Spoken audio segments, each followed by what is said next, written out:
వారు మజ్జి కూడా ఇచ్చమంటారా? ఇంకా స్వీట్ అయితే లేదండి, అప్పుడే మధ్యకంటారేమిటి? వేరే స్వీట్లు ఏమైనా ఉంటే 2 తీసుకొచ్చి పంతులు గారికి వేయండి. అల్లం వేసిన వంకాయ తప్పలం వేడి అన్నంతో తింటే వచ్చే ఆనందమే వేరు. ఈ భలే మంచి భోజనంలో జస్ట్ పూర్ణమే కాదు, కాలజామున్ కూడా సర్వ్ చేస్తారు. వాహ్, వాటి బొనాన్సా కాదు.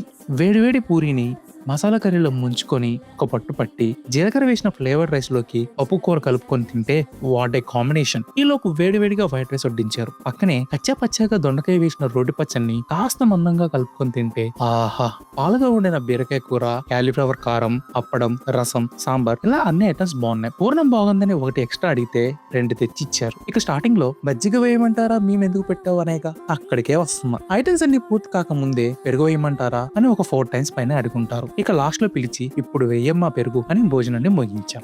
మాటికి వచ్చి పెరుగు వేయమంటారా అనే విషయం ఒక్కటి పక్కన పెడితే ఈ భోజనం నిజంగా భలే మంచి భోజనమే. ఈ భోజనం మేము ఇతిహాసలో చేసాం. భోజనంకి 299 రూపీస్ ఛార్జ్ చేశారు. లాస్ట్ లో కిల్లి కూడా ఇచ్చారండోయ్. మాకు టోటల్ గా 741 రూపీస్ అయింది. అంబియన్స్ బాగుంది, వాలే పార్కింగ్ ఉంది, వీల్ చైర్ యాక్సెసిబిలిటీ లేదు. కిచెన్ హైజీన్ చెక్ చేసుకునే రెస్పాన్సిబిలిటీ మాత్రం మీదే. మరో భలే మంచి భోజనంలో మళ్ళీ కలుద్దాం. సబ్స్క్రైబ్ అవ్వండి. నేను మీ బకాసురా.